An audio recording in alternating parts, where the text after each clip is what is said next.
Hello pilots and welcome back to another X-Wing flight video brought to you by Out of Arc Gaming. As always, my name is Phil, and for this interesting game today, I am joined by... Hello, it's Quinn again. I feel like this is the first in-person game I've done on here for a while. Yes, I think it is. We haven't actually had many on the channel recently, obviously with all the recent pandemic malarkeys, but we have been able to get back into the studio and actually get some games recorded. So this game was recorded at Entoyment down in Poole. Again, an absolutely lovely space to play, plenty of room for us all to get down and have a lot of games. And I think this night we had about 12 of us down, if I remember rightly. It's been quite busy recently. Everyone's been feeling the old desire to get back into it. Yeah, and it's been great just to see people and see all the lists that they've brought to the table. And there have been some very interesting lists. And on the subject of lists, let's go through them. So we all know that you're a big Scum fan, Quinn. So would you like to go through Ben's list for us? I can certainly go through Ben's list. So we start with Han Solo and the Falcon, because he's like 42 points for an I6, so why wouldn't you? He's got Trick Shot, because again, Han Solo. Forlom, which I think is an interesting crew card. Basically, you can take two ion tokens so that the defender you're attacking can't spend a nominated green token. Zam, with all of the words, so many words, but very useful when you can use her. Greedo can backfire, but it's on an I6, so you'll probably be fine. False transponder codes, again, that's like two actions in one because it gives you a jam when you target lock.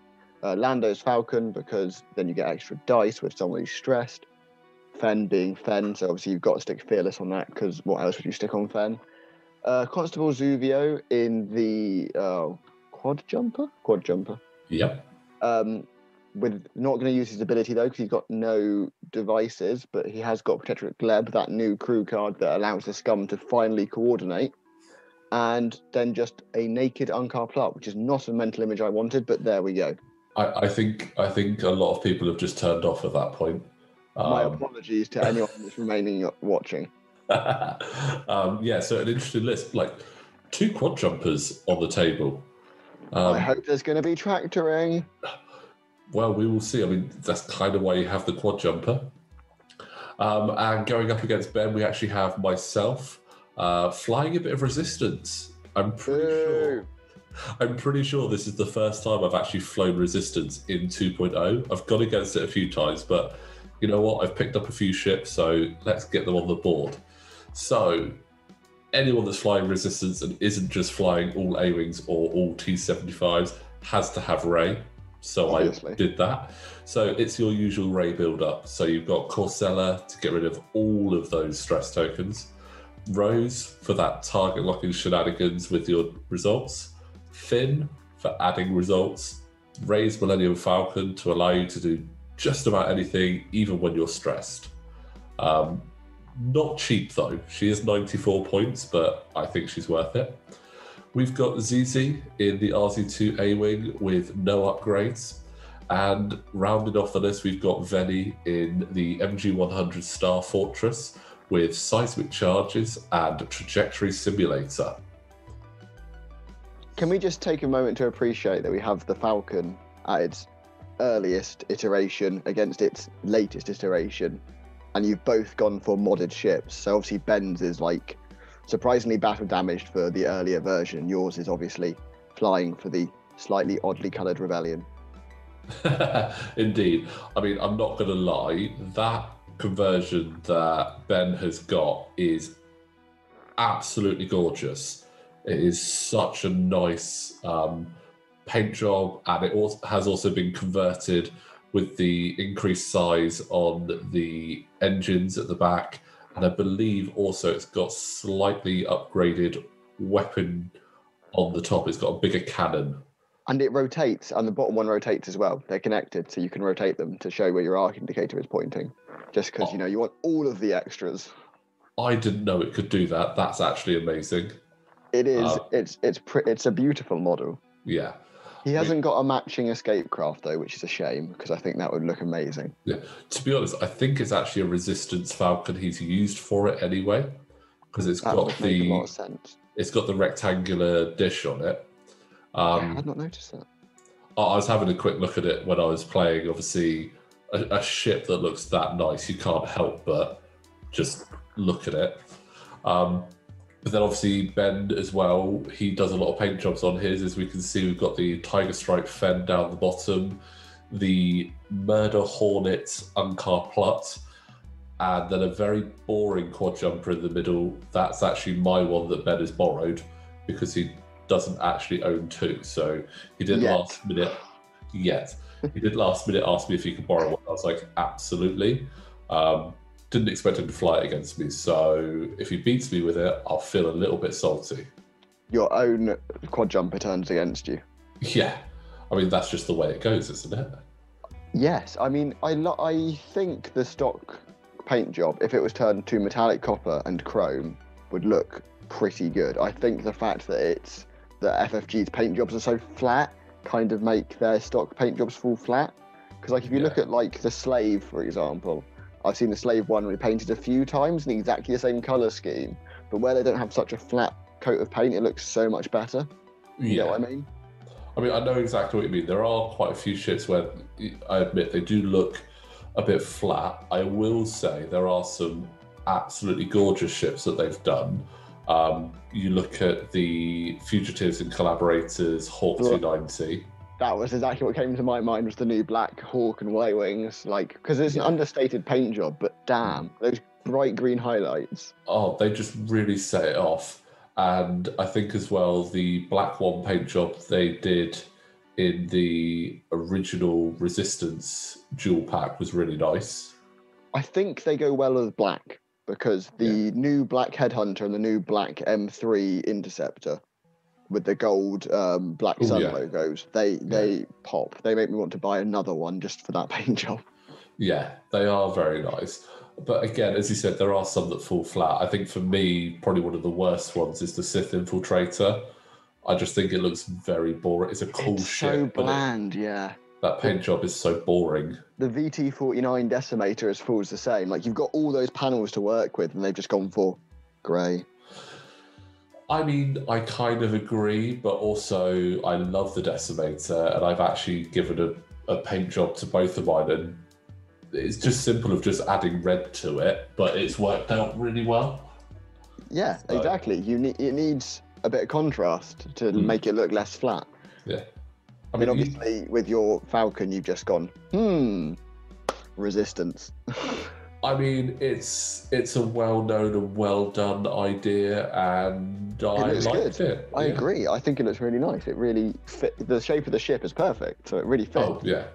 I mean, I've done similar with the YT2400 as well. I've got the blue Rebellion logo on it. It doesn't work quite as well because there's a lot more going on it. And so it's not quite as round. Yeah, you lose some of that, like the middle part of it. But on the Falcon, it just fit really well. And I thought, you know what?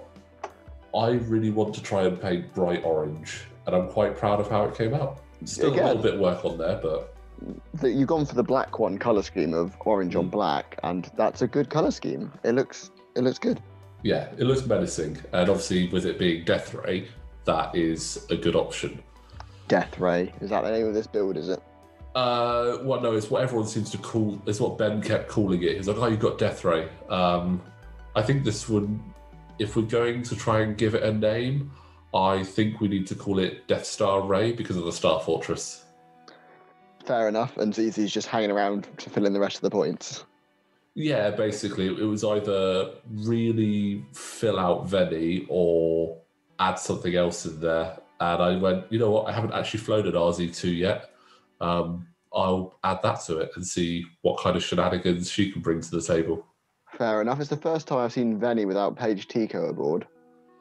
Yeah, I mean, Paige is a really good upgrade to have on there. And I do have a list that is a more stacked out Ray and a very stacked out Veni that does have Paige on there. And her ability is just fantastic. Like you can obviously shoot, and then when you've completed a primary attack, you can either rotate or drop a device. And when does that device go off? Does it go off at the end of the turn, or would it go off like a normal bomb and at the end of the next activation phase? It would still go off at the end of the next activation phase because obviously on the cards, that's where it's designated to go off. Oh, fair enough. So it would still be at then, unless it was a mine. a mine, and then it would go off as soon as it's been hit. So that could be quite interesting if you manage to position that really well. Is it Paige that also lets you drop a bomb when you die? Yes, Paige? she does. Yeah. So she's got surprisingly a lot of utility for not all that many words on her actual card overall. No, because she's got plenty of pictures on her card though, like the little rotate symbol, and I mean she's very thematic to like. She's one of the more well done thematic cards in that she dies dropping bombs, so she lets you drop bombs when you die. The rotate bit is just added in to make her more useful, and is what makes her even more annoying. Yeah. I mean, we were talking in a previous video about thematic cards and which ones were really good for ability or just like the little taglines on them. And I think Paige is definitely up there in that it really fits in there. Yes, I would agree so. Like thematic, if we're talking about thematics, I assume that means you must always put Dead Man Switch on quad jumpers because, you know, the moment you see it in the film, bang. Like, it's got like, 10 seconds of screen time? I think you see it twice. I think you see it as they go into the salvage yards in the side of shot, and then it's shown as they're running to it and ignoring the Falcon, the most famous ship in the galaxy, that piece of junk. And then it gets blown up. So I think those are the only. I'm trying to remember if it appears at all in The Mandalorian in any of the long shots, but I'm not sure. I don't think it does. It doesn't ring any bells, but it wouldn't surprise me because Star Wars enjoys its set dressing if it's not referenced in the background of one of them, and if there's not one in that big fleet at the end of number 9, Rise of the Skywalker, when they've got every ship ever. Like there's an Ozatuck in there, there's a YT-2400 in there. Like I'd be surprised if there wasn't a quad jumper in there. Yeah, I mean, you'd have to buy the Blu-ray and like stop and click through, and I'm not gonna lie. I imagine someone's already done it. I could probably just Google it. Oh yeah, absolutely. That's what Google and nerds are for, isn't it? Yes. So. I mean, looking at this game, it looked like you were going for Fenn to start with, and then Fenn decided he was having none of that, and now Fenn's going the wrong way, and you're still in the corner? Yeah. I mean, any game where you're going up against Fenn, he's normally someone you want to try and take out early. I mean... Agreed. Han is good. And with all these rocks around, Trick Shot can be really good for him. But I think Fenn is just scary. And you kind of want to take him out as quickly as possible. And yeah, I agree. Currently, he's facing the wrong way. But...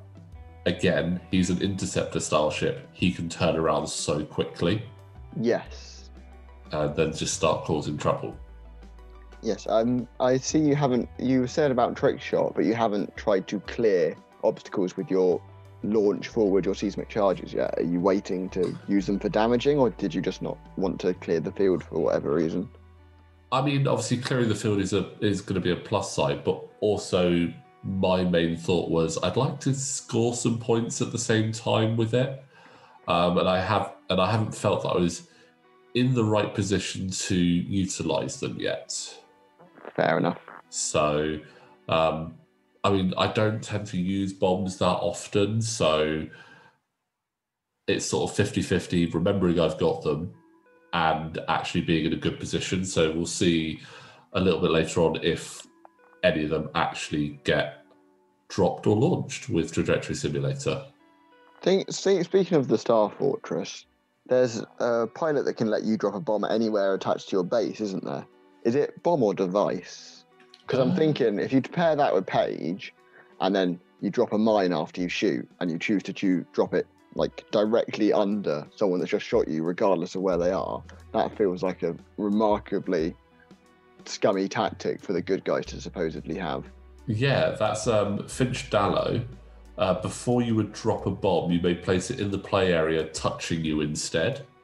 Oh, it's only bombs though, so it's like most of these bomb After Effects, they specify bombs like Genius and Scum and Trajectory Simulator. They stop you just chucking mines around because that would be unfair. Yeah, I mean, that still is a pretty good ability, especially if you're in the middle of the fray and you go, you know what, I'm just going to put it to my left or put it to my right instead. Especially if you ionize someone. Another quite interesting one, obviously, Paige herself. After you drop a device, you may spend 1 charge to drop an additional device. Oh, damn, that is pretty good. I mean, imagine sticking that with thermal detonators. Does that mean you could technically drop all 4? When it says spend a charge, does it spend a pilot charge or spend a charge on the card? Spend a pilot charge. Has she got more than 1 pilot charge? No, she doesn't. But... Oh no, no, you're right. You drop all 4 thermal detonators at once. Actually, yes. You can't, because they have to all be different templates. Oh yeah, and I suppose even with Trajectory Simulator, if you also had Skilled Bombardier, however, you could drop 3. Then you could, and then launch. You could launch 2 and drop 2. Yeah. Ooh, that'd be interesting. That'd be hilarious. That would be. But it looks like we're about to get our first shots in here from Fenn. So as you can see, he's not facing the wrong way anymore. Not bad hit crit coming through. And I will point out that that is supposed to be a blank there for Finn. And I, for some reason, put it straight as a focus. Luckily, it didn't really have any effect.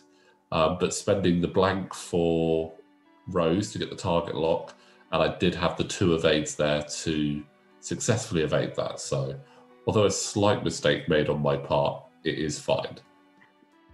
I'm loving the whole green screening effect with the dice tray, so that these giant hands and dice just appear on the screen. That's quite a nice touch. Yeah, I've tried to make it as easy as possible to see them. Unfortunately, Ben has some really cool dice, like the one in the middle. The hollow dice, the nice shiny ones. Yeah, so it can make it a bit tricky to actually see them. It works really well with the normal dice, but the hollow dice are a little bit iffy. But luckily, we could actually see what was happening, so we knew what was going on the table, so that's fine. So far, not a lot from those shots. No damage through yet. No, some nice rolls from everyone there. So although getting a few hits in, there's enough evades to stop anything going through. But we do now have Ray taking a shot at Unkar Plutt. And the debate there. Got to spend at least 1. Spending 1 force, yeah. So 2 hits. And spending the focus there. We can just about see it. So that's 2 evades there. So not much happening at the moment. There's a bit of a tentative engagement, as it were, sort of very long range, sort of like getting the iron shots, as it were. Yes, I mean, you've flown a very good anti-quad jumper list in that you've got 2 huge ships. So that the only way you could be tracted is if they both use their action with you in their bullseye to track to you. So yeah, or if Unkar was actually in base contact as well. Yeah, but he still has to use his action first, because that's only gives you 1 token, doesn't it? Or is it 2 tokens? It might be 2 tokens. You would have to check that. I'm not overly familiar with Unkar. I basically relied on Ben to tell me how it was going to hurt me. Everyone at range 0 gets a number of tractor tokens. I forget the number. It's either 1 or 2. And that includes himself, which either means you can tractor yourself away to shoot them, or more usually, at least for me, you can get tractored and then someone shoots you with 1 less evade dice and you die. So yeah. Very 2-sided sword. Yeah, very, very risky maneuver, but can be quite good. But obviously, because you can't choose to activate it, it has to activate as well. Yeah. But yeah, so first round, not much in the shooting there, but we'll see how we go for the next round. Looks like we're going to be getting a lot closer in. It's only 1 token from Unkar, so he could still track to you, but I mean, like, you need 3 on them. So unlikely. Yeah. Unless, of course, they go for ZZ, but I imagine ZZ is manoeuvrable enough to not fall for that trick. Yeah, she's very manoeuvrable. Although Unkar and Constantino move first. They could get you in arc beforehand and then be like, you're attractive now. We'll have to see if they decide to focus on Zizi or focus on Ray potentially, because I think Ray is a known commodity and known to be very tricksy, and also a lot of points. So, we'll see. Is she though? Like, you've stacked her with some decent upgrades that I hope cost something, and she's still sub 100, so she's pricey. But I wouldn't say she's like game-breakingly expensive like certain other pilots are. Oh yeah, I suppose there is that. Anyway, we're back to dials, and I think whilst we're waiting for some more action to go on, this is a perfect time to let all of our viewers know that we have actually started a Patreon for Out of Arc Gaming. So if you are a fan of what we do and would like to support us on Patreon, the links will be in the description. We have 2 levels starting at £2 and £4, getting you shout outs on the channel. And we would very much appreciate any support that you feel like giving there. Have you given the ranks names? Yes. Are they Star Wars themed names? Yes. So your first rank will be a rookie pilot, and the £4 rank is a seasoned veteran. Very nice. So, and we're looking to add more ranks eventually, with some extra rewards. And one of the things I'm thinking about is potentially, as one of the Patreon rewards, is that the supporter may be able to decide what list I run. I reckon 7 quad jumpers. That would be funny. Okay, I'd need to do a bit of a rallying call to get hold of 7 quad jumpers, because I have 1.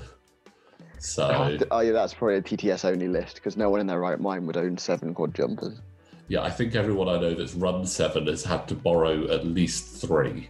I mean, I have enough cards. I have enough cards for that many quad jumpers, because when I bought my quad jumper off of someone from the store, he was like, "Oh, here's all the quad jumper cards." I'm like, "Brilliant! I've got like 9 of them now." Sounds like it's meant to be. You just need a model. Well, maybe when they re-release it, I'll try and pick some up. You may. I offer mine as, so that's 2, and then that's, so you only need 5 more. And for someone to vote for you to fly that, obviously. Yeah. Well, I think Ben could lend me 1, so there's 3. Maybe I'll just run four bases and just pretend. But on the subject of those quad jumpers, it looks like they are trying to get into tasty positions there to cause some issues. Unkar looks like he's trying to go for a block there, so not liking the look of that.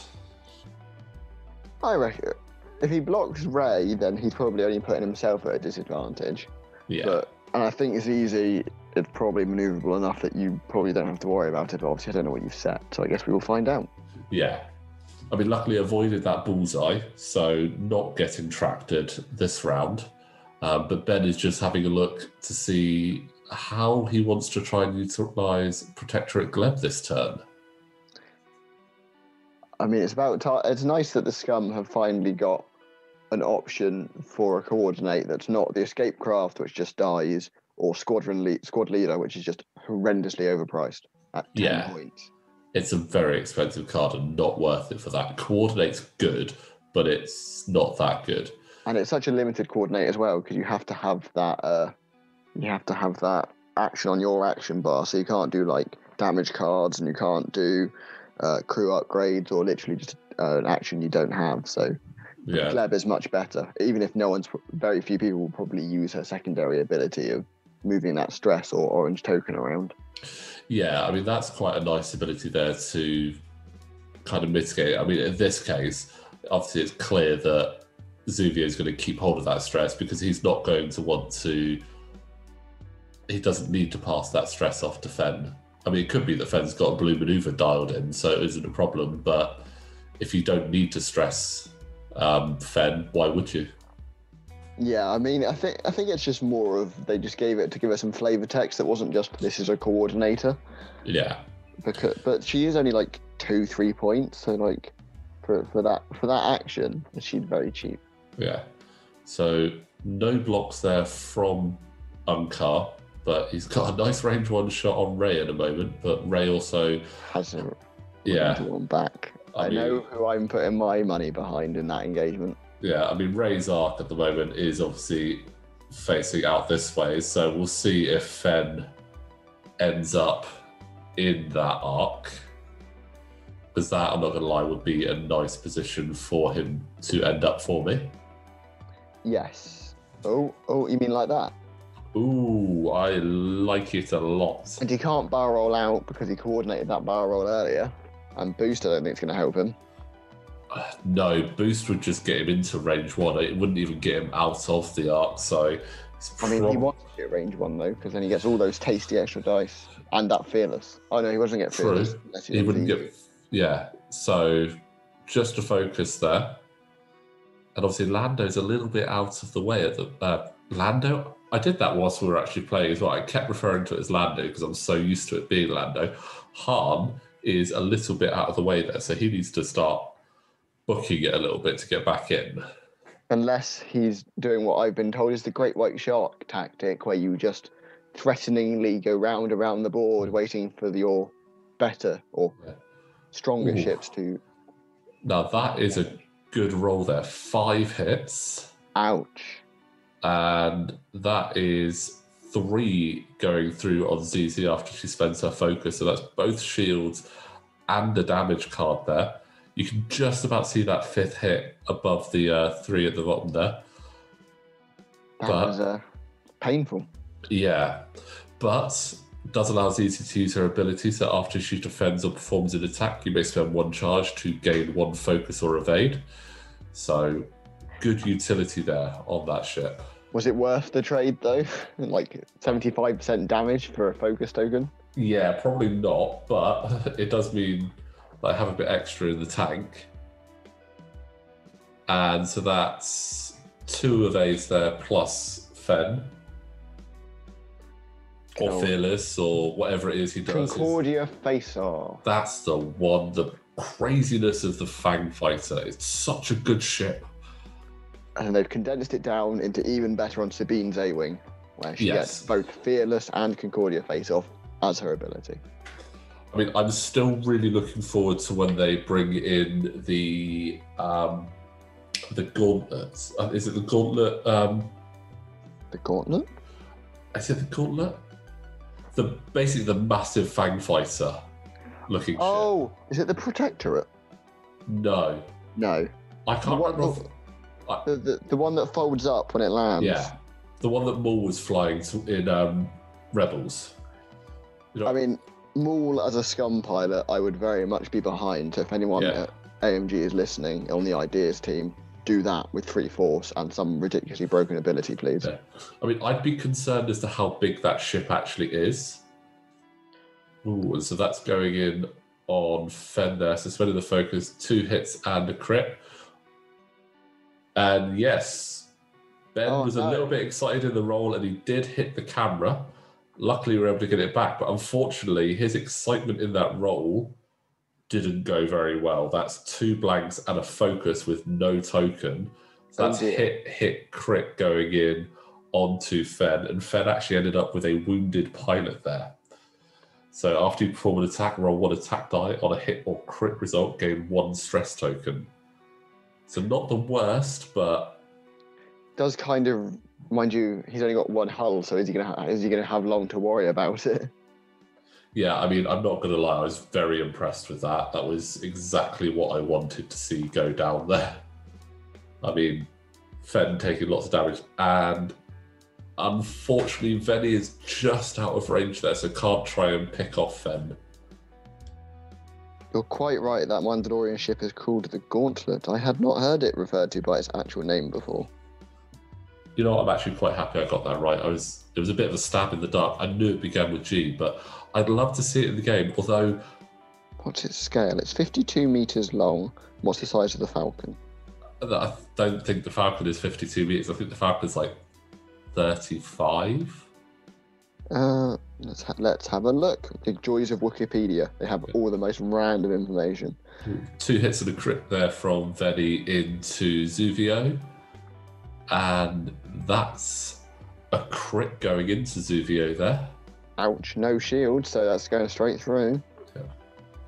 Oh, that's a direct hit. Sorry, that was actually on Unkar Plut. So that's a range 3 obstructed and still managing to get the direct hit through.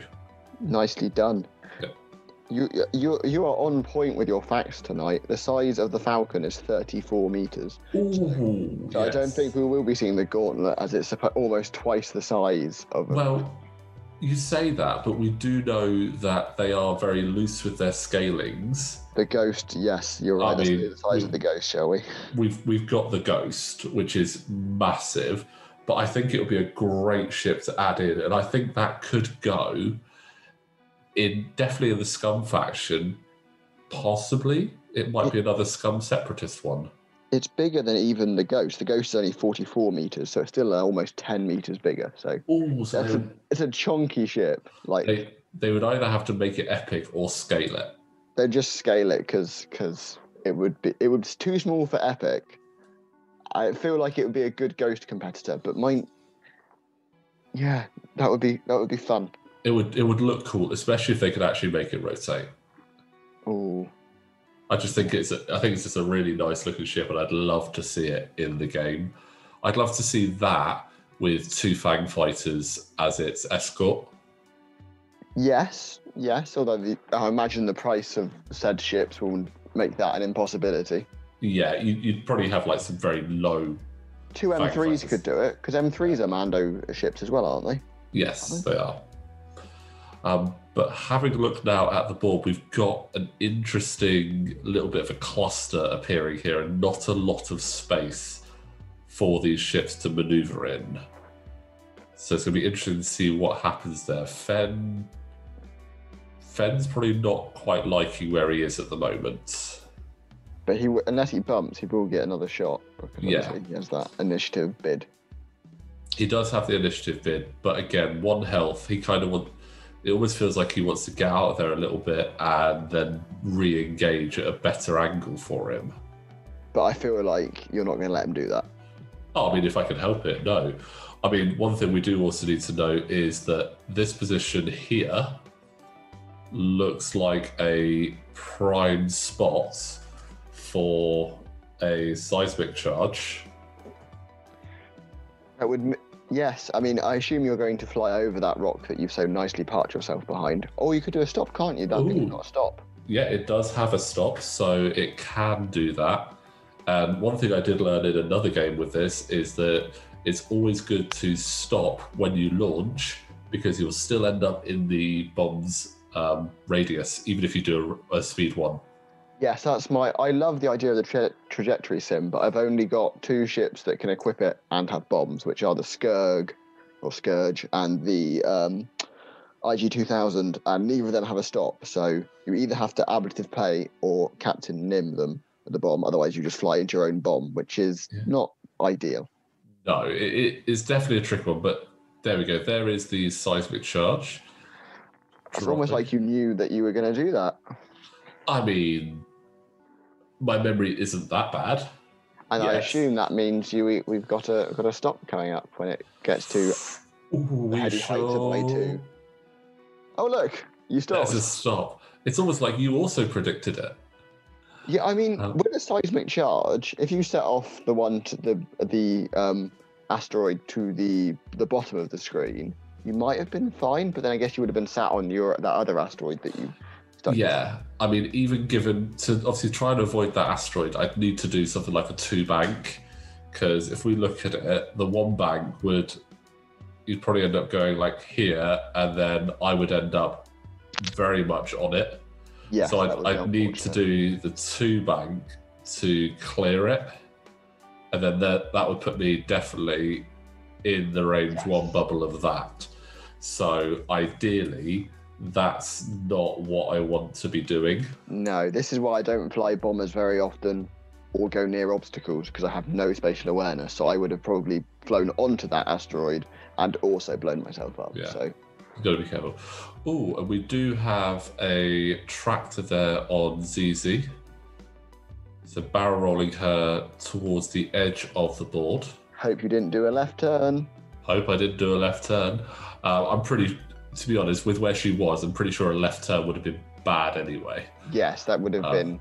I probably would have done. You can do a bend. Can you do a bendy boost, or is it only a straight boost with tractor? It's only a straight boost, isn't it? Straight boost, yeah. Oh, I was going to say, because a bendy boost would have pretty much guaranteed you went off the edge, but you can't do that, so it's fine. Yeah. You chose not to rotate, I see, as well, so I assume that means that you. Oh, you assume that. I was already stressed, so I couldn't actually rotate due to that. Is it not just get a stress token? So you just pile up the stress tokens. I'm not 100% sure. I would have thought that because you are stressed.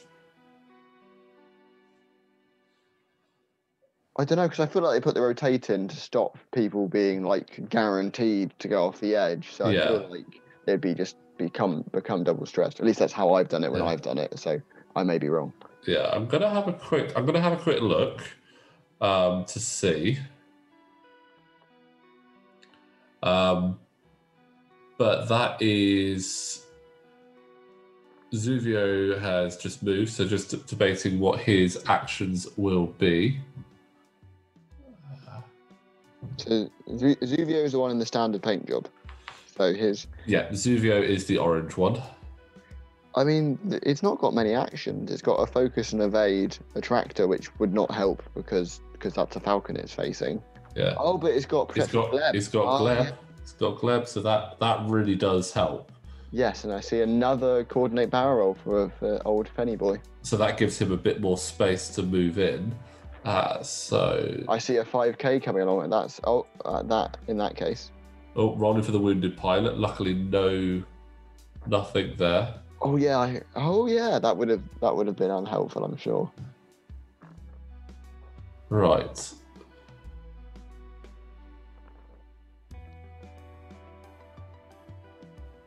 I feel like there's a rule debate going on at the moment because nothing. No. Action seems to have stopped. I think it's actually more a case of we're just deciding who to do. So we've got a 5 straight from ZZ. Oh, putting you in prime target of Han, so that might not end well for you. Is it a prime target of Han, or is it a potential block?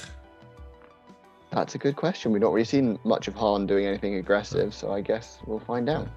We've got a focus rotate there.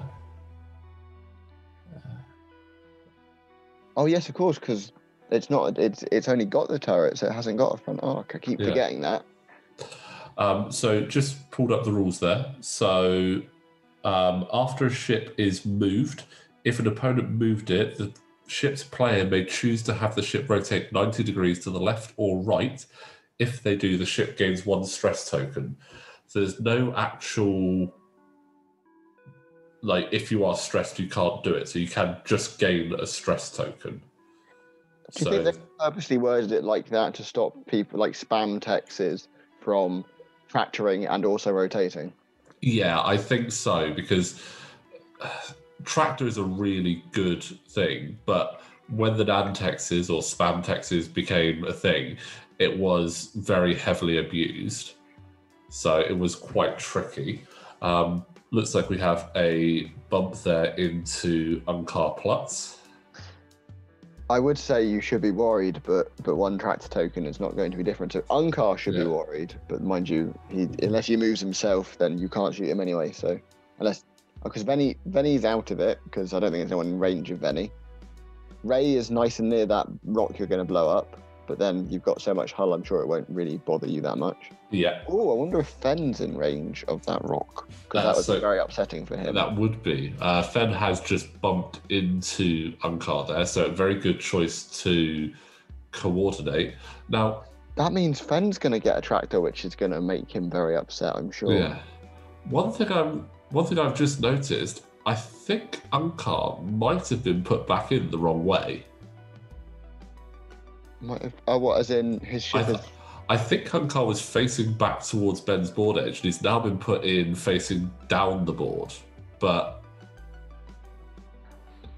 it's all right. If it happens, this is only a casual, fun game, and you know what?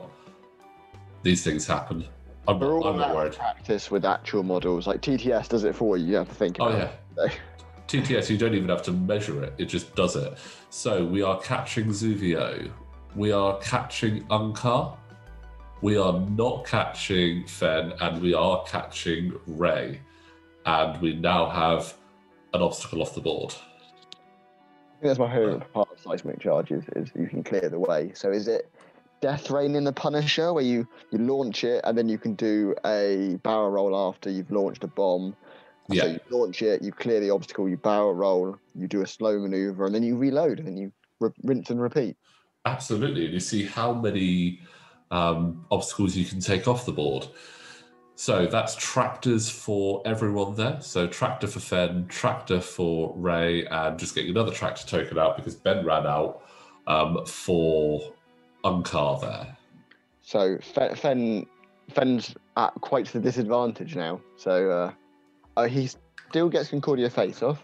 Still gets Concordia, and Ben is now just debating whether to barrel roll Fen as to whether that's going to be good.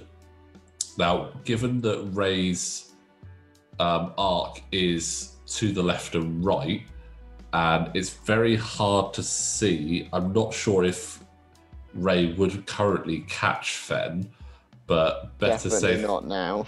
Yeah, definitely not now. So there goes that -1 dice advantage you had over Fen, and Fen can still, I'm sure, quite nicely take on Ray.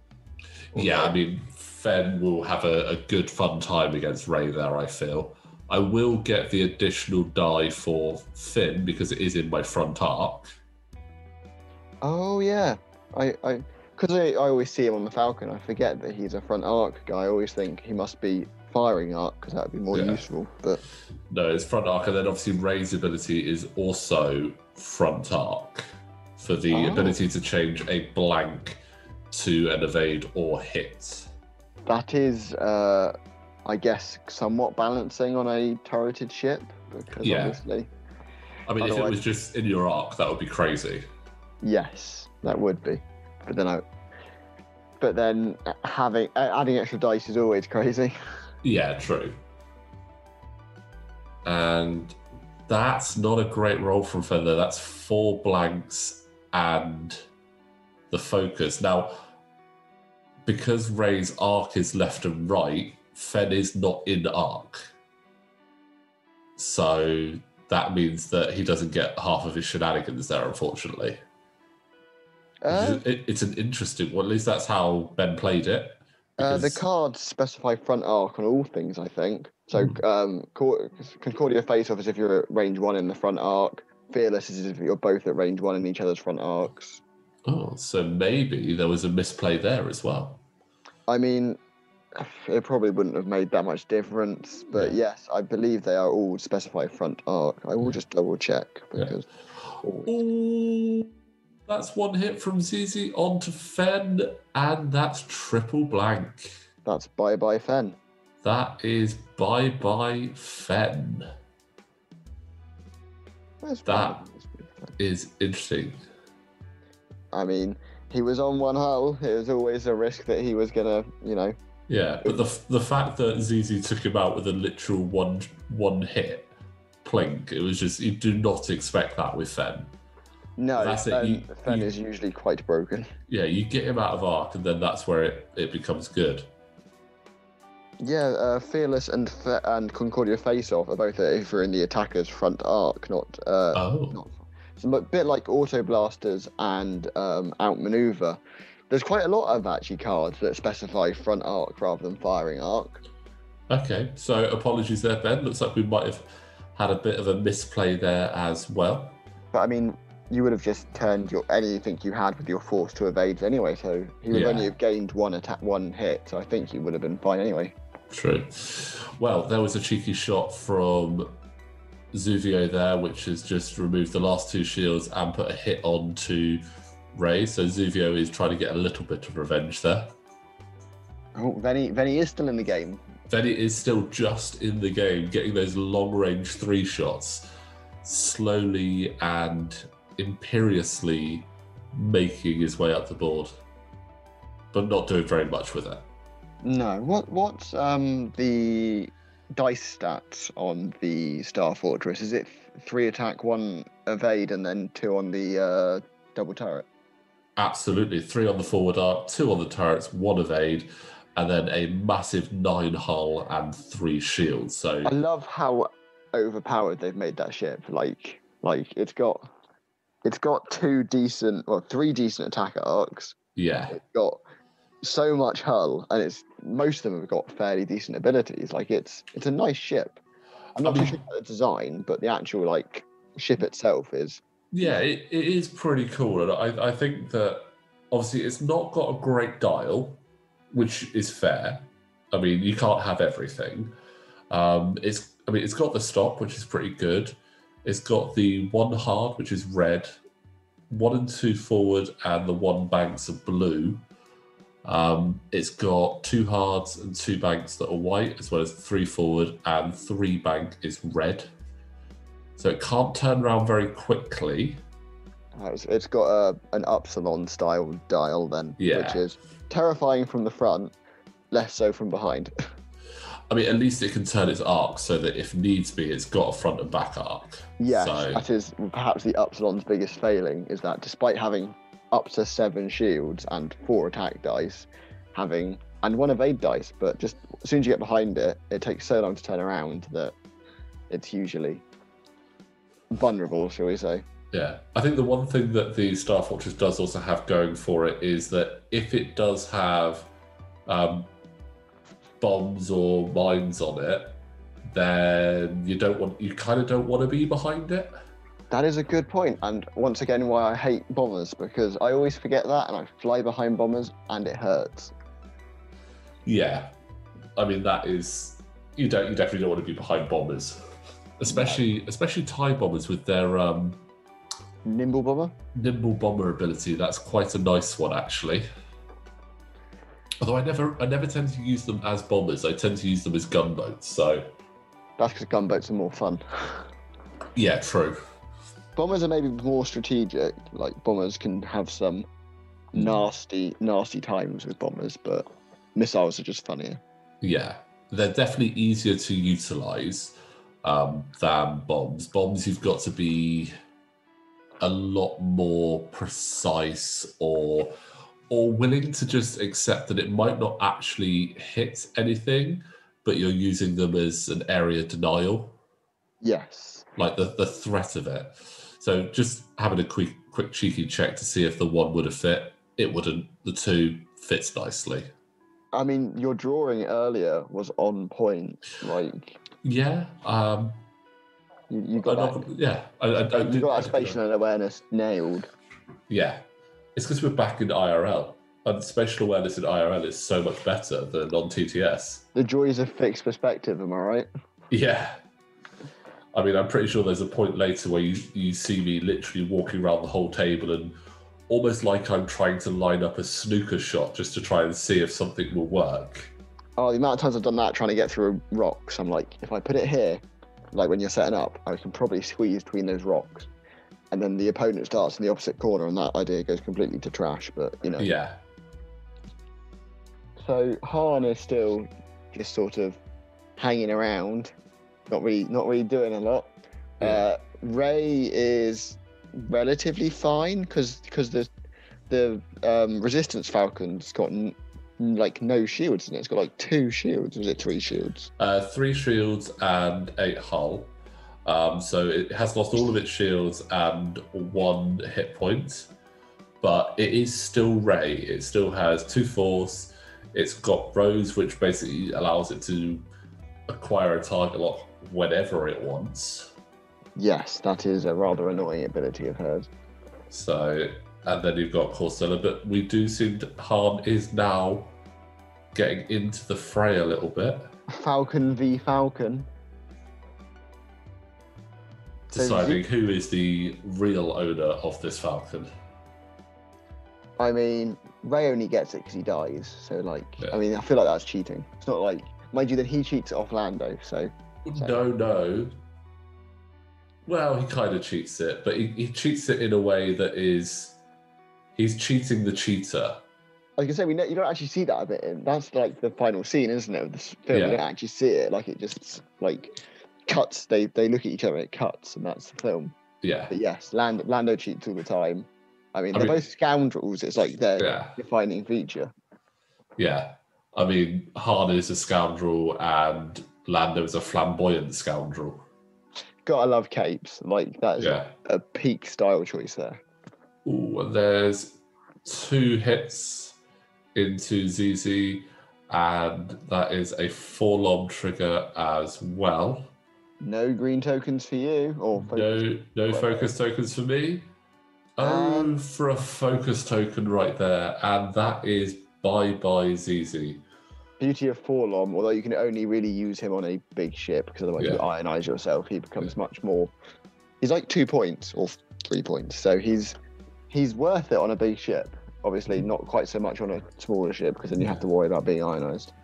But I mean, to be honest, I think ZZ did her job really well. She got in, she caused a bit of a nuisance, she took shots. She killed Fenn. She killed Fenn. And also, she took a shot that Han would have done at Ray. So, hey, I'm not going to complain on that, to be honest. So, I mean, you look at the points at the moment, it's 102 to 41. So I think that's definitely in my favour there. Yes, you've both got the same amount of attack dice, but obviously the way that it's spread is that you have the advantage because you have 2 sets of 3 rather than 3 sets of 2. So, yeah. Although that roll has not gone brilliantly. No, but I do still have Rose to get that target lock, and there's 3 hits spending a force. So yeah, very nice. That was Ray's ability. A good evade roll there. But we got 1 damage in. You're almost there. Yeah, 1 damage in. Unkar's nearly gone, but he's still going to be there, getting in my way. Can Venny finish Unkar off? I reckon so. You've got the dice advantage, mind you. Neither of you have got any mods, so. Ooh, you've got the 1, but I can't see Ben's result. But and that did go through. That cheeky 1 hit managed to get through. That's the second time this game it's done that. Yes. So, you're clearing up a little bit there. There's your free blank from Finn. Not that you need it. And boom, bye Unkar. Yeah. So a good round for me there. Yes, I lost ZZ, but I think overall that was another round definitely in my favour. This is where it's going to get a bit interesting now, because obviously we've got 3 large base ships in fairly close proximity to each other with not a lot of real estate to play with. No, I mean, and it's not like Venny can do a stop to get that because he's dressed, so he can't do that nice stop and get Han in his sights. Yeah, so you can imagine that Venny's got to worry as well about Zuvio in there.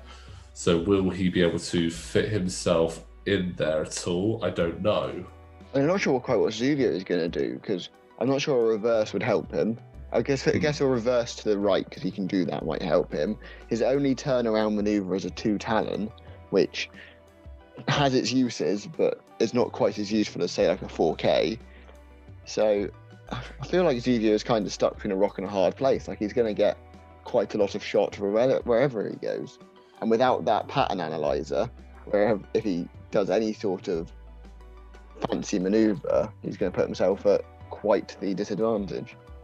Yeah, absolutely. I mean, he could try and get himself into a nice position to block, but does he really want to be blocking, or does he want to be trying to actually get some shots in? I think at this point, Ben needs to maximise as many shots as possible. There's no chance of a trigger or trick shot at the moment. Not that you got rid of that nice asteroid. Not that I got rid of the asteroid. But saying that, Zuvio didn't even need to move and he got a block off, so... Large base ships, they're hard to fit in places. Yeah.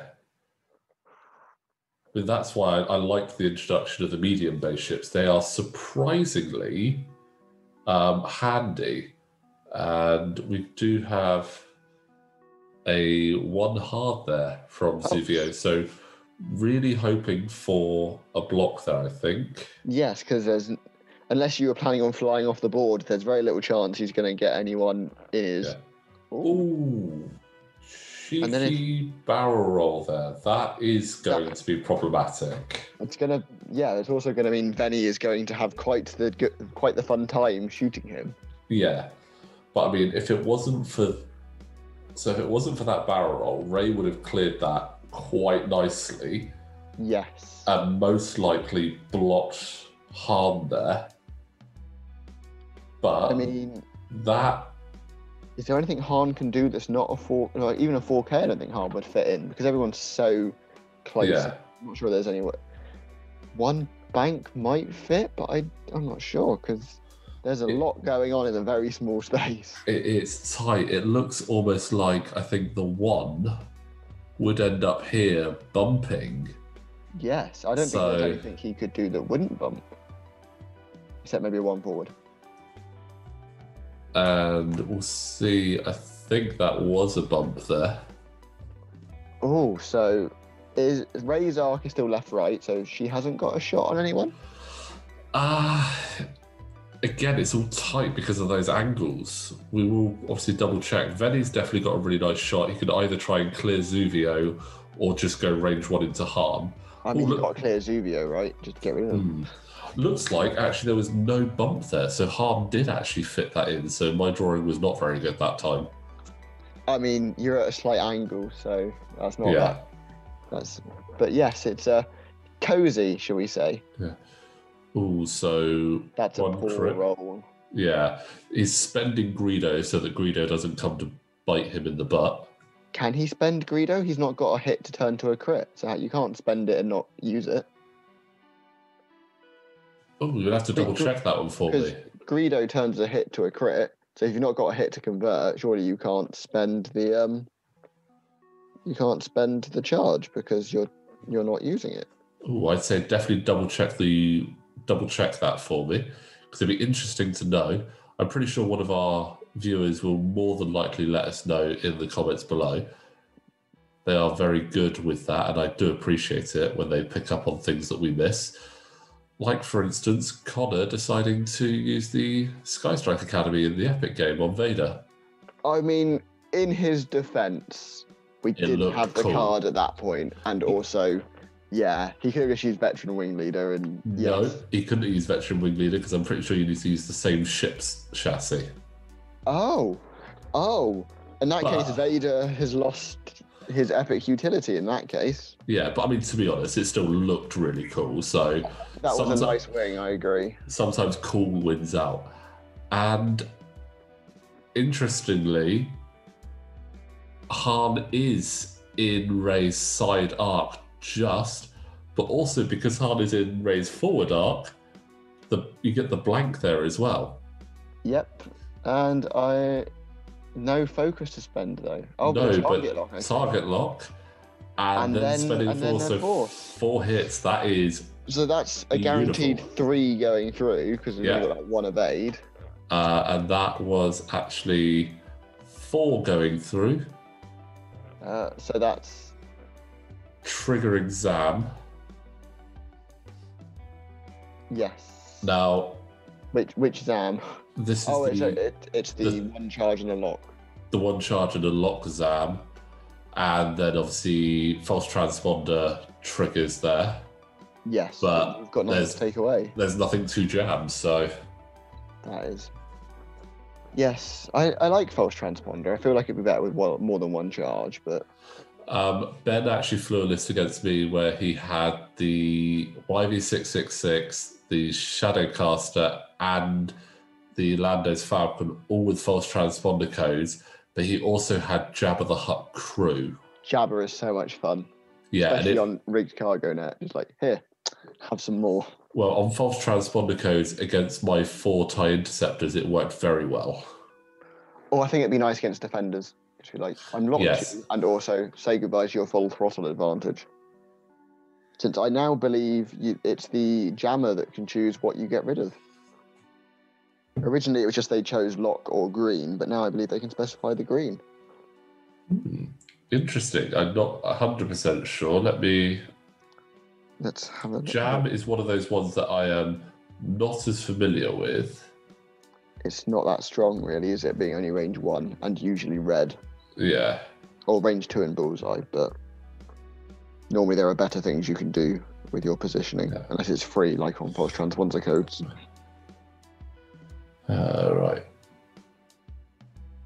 The player whose effect caused the ship to gain the jam token chooses for the ship to either remove one of its green tokens or break one of its locks.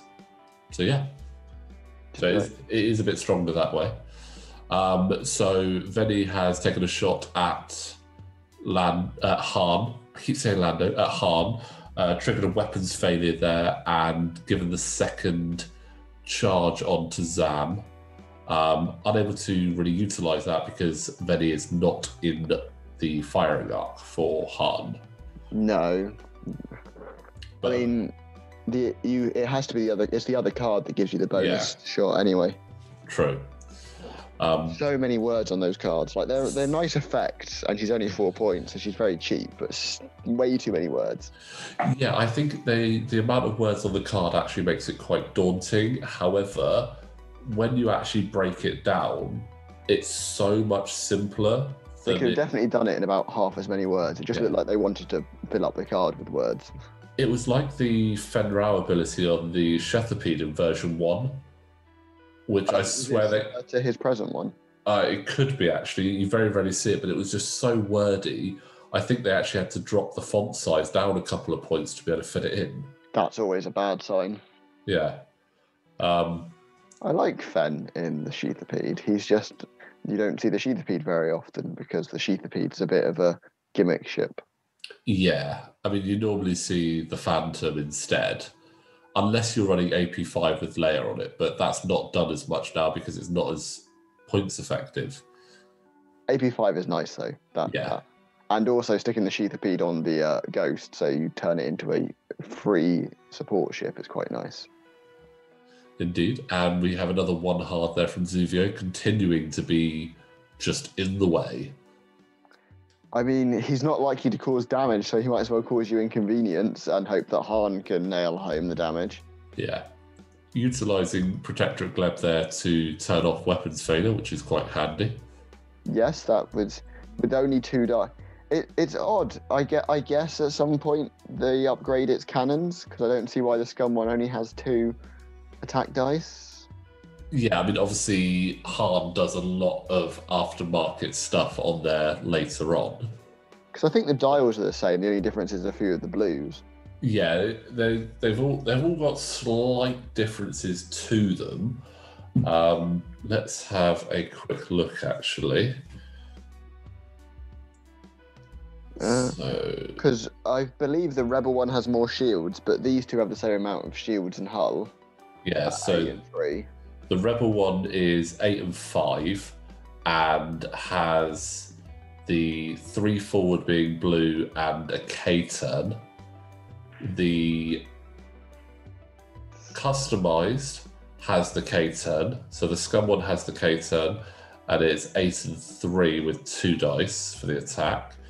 And the Resistance one has 3 shields, has the loses the K-turn. Ouch. The green. The 3 forward is only white, and the 4 forward becomes red. Oh, that's quite the cut down the dial. Yeah, but it does gain the illicit slot, so that is an advantage there. There's a Greedo spend there, so 2 crits. I anticipate that's going in. Yeah, it's going into Rey. Uh, I think it's got to just be a pick Ray and try and kill her game now. Yeah. Oh, and it's going to be a case of most likely spending both of those force to avoid those 2 crits there. You do. Oh yeah. So yeah. So that's Ray's ability to change a blank to a result, and then just a force for its normal effect. It's funny, isn't it? Because it's like Vader's defender ability, like, but better. But I suppose there's less force to use. So Less force to use, but yeah, a bit more utility in that it can do it on the blank, on the defense as well. But you have less dice to work with anyway. yes. And that's Venny. Do you think if we get Ray in something else, she'll be called Ray Palpatine or Ray? I suppose she'll be Ray Skywalker, won't she? Ray Skywalker. Oh, that's 1 of 8. So that's another crit going through onto Han. Ouch. And it's a direct hit. Ben has not had good crits here. Oh, we got Zam coming out though, so I assume that's the shooty Zam because he's That's got the the 2 charges. shooty Zam, but again, no arc to actually utilize it. That is unfortunate. It is indeed.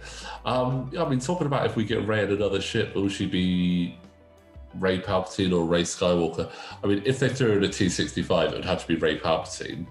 If they threw in anything else, But it's the T-65. It's the Skywalker ship. It's Luke Skywalker's ship, so yeah, it would make. I mean, I don't think Disney's going to start calling her Ray Palpatine because, that's a bad guy surname. yeah. I mean, I don't know whether we need to see Rey in another ship. I mean, again, the only ships we see her in is the Falcon or the T-65. We don't actually see her in anything else. I suppose it's like Luke. We've only got one Luke. Yeah. I mean, do we need... I mean, the only other time we have Rey and Luke is as, gunner cards. And that's the only other time you really... You've been playing this game a lot longer than I have. Can you explain to me why a free rotate is worth 26 points on Luke's gunner card? I think 26 points is a lot. I mean, a free rotate is good. I mean, it's not even free. You've got to spend the force you get. Yeah, I don't think it's that good. Because, I mean, your other choice is Bistam, which gives you a double tap. You lose the ability to double tap or token strip with Hot Shot or Veteran Gunner for a double tap or Suppressive Gunner, which I obviously love. So it just seems... There's obviously, at some point, it was very broken. They felt the need to really ramp up the price. But I don't think it's really that expensive anymore. I don't think it's worth that at all. I think it's almost like they are going, oh, you get to rotate without having to be stressed. Oh, that's quite powerful. Okay, yeah, that is. Oh, you get a force token. That's powerful. So let's make it expensive. It's almost like they missed that bit of spend a force token to do that. Yes, because I mean, the other force gunner, Ezra, is only 12 points, or he might be 14 now, and he gets a bonus attack with that force, which seems more much better in my opinion. Yeah, and he also gets the reroll if he's stressed. So I think it's an interesting one, and unfortunately, I think because it's so highly pointed, but for just a single card, it might be something that gets missed when they do the points updates. I mean, I've tried to put him in multiple lists, but you have to sacrifice so much to get that free rotate. It's just not worth it. I mean, in the Rebels, you're sacrificing 2/3 to half a ship for that. Yes, as I say, you can get Bistan and Perceptive Co-Pilot for that, and and if it's Kanan, you can stick heightened perception on there as well for that price. You can do so much at 26 points that it's just... Yeah. I mean, I don't think any upgrade... I mean, the only other upgrades you're looking at that are in similar points range is the Delta 7B on Anakin and Obi-Wan, which even then, I think that's very expensive for that, but... The most expensive upgrade I use is obviously the Moldy Crow title, which gives you an extra weapon and 2 sticky focuses for 16 points. It's an expensive card, but my god, is it worth it? Yeah, absolutely. Absolutely. I'm just going to have a quick look now at the Delta 7B, because since they made the points variable and very expensive, I haven't even looked like, What looked does at a that site. even? Is that the add a focus if they're in your bullseye, or is that targeting the console thing? That's Synced consoles. I think so. Basically, the Delta 7B on Anakin, so it's 27 points. You lose an evade dice, you gain 2 shields, and you gain an attack die.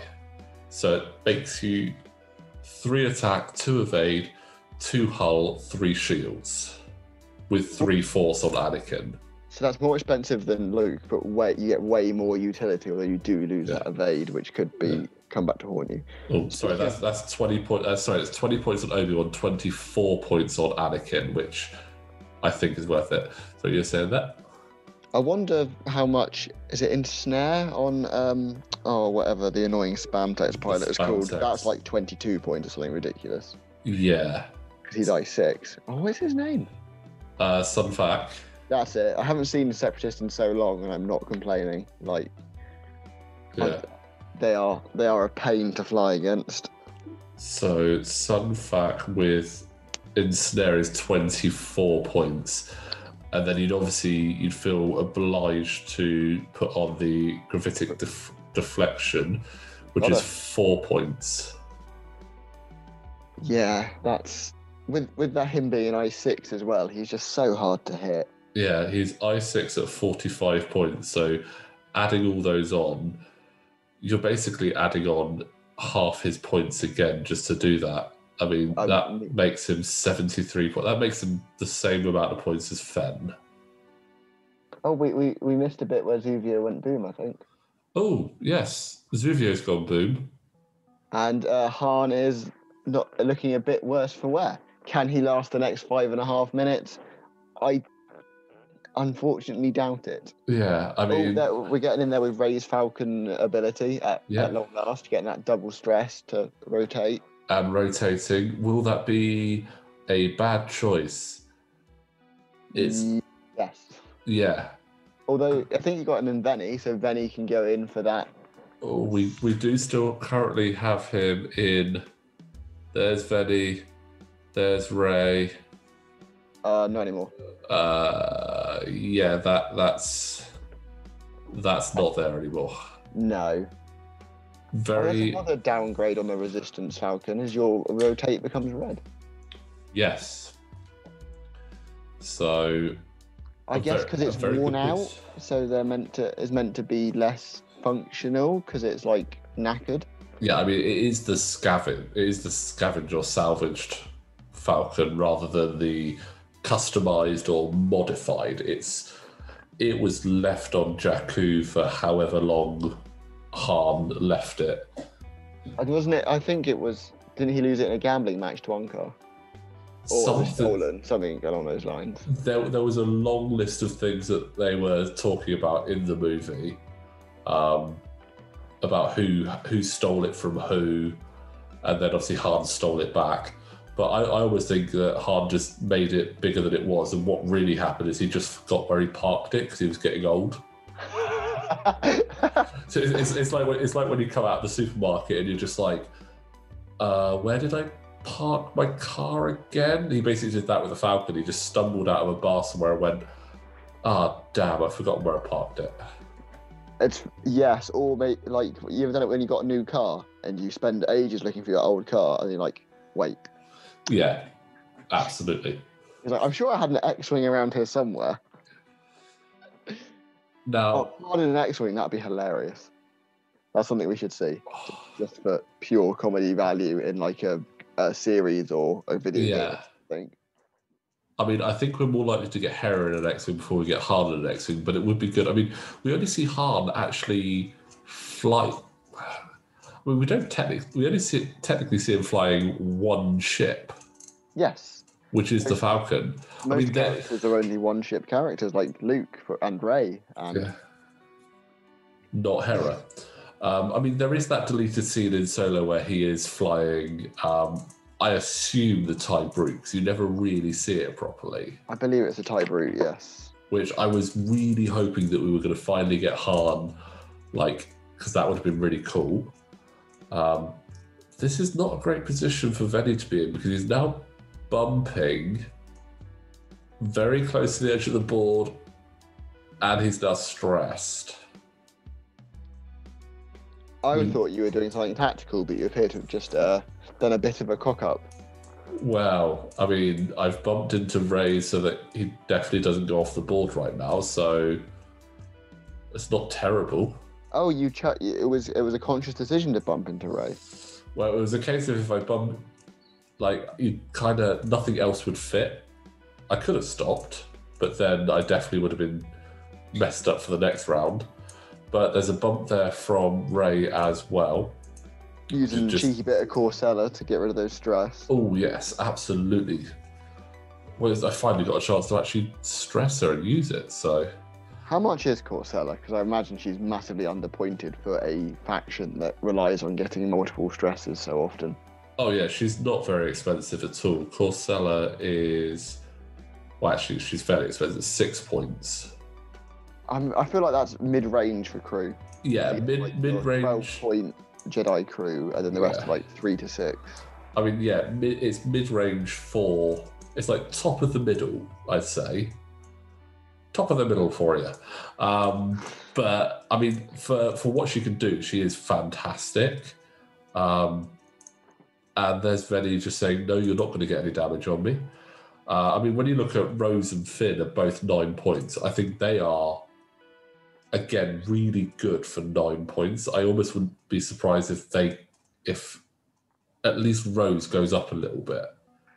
Rose I can agree with, but Finn, 9 points for something that you can really only pair with Ray or always do a target lock seems to be a bit expensive. I guess it's an extra result. Yeah, the efficiency of it, though, I think it is quite efficient. You'd almost think that it's not going to be that great, but I think it is a lot more efficient than people really anticipate. I quite like the way that he perfectly goes with both Ray and Rose.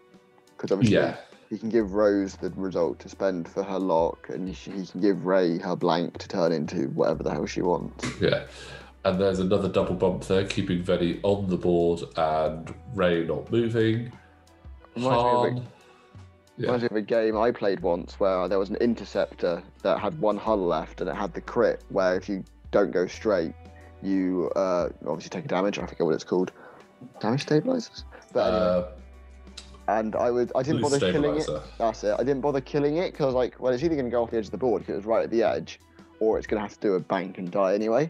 Yeah. And then the person I was playing against, Connor, then just proceeded to use his half-dead Inquisitor's tie to bump it every turn, so that I was dead before the interceptor hit the edge of the board, and I was very upset. Nice. Very clever. Anyway. And that's time. That is time. So, quite an interesting game there. I think the dice were definitely very much in my favour there. Ben flew very well, but I had some good results there, so... Yes, it was a good game. It's a shame that he's lost all of his small ships, and Han is very barely hanging on to life. But I feel like another 2 turns and Venny would have had to have died. You would have had to fly him off the edge. Yeah, Venny would have been gone. But Venny survived, so I'm quite happy about that. But I think obviously what we'll do is we're going to call the video there. Quinn, thank you very much for joining me on that. I hope you enjoyed that game. Pleasure as always. Lovely. Right, guys, again, thank you very much for watching the video. As is always, please make sure you like the video, subscribe to the channel, and click that notification bell. And we will see you next time.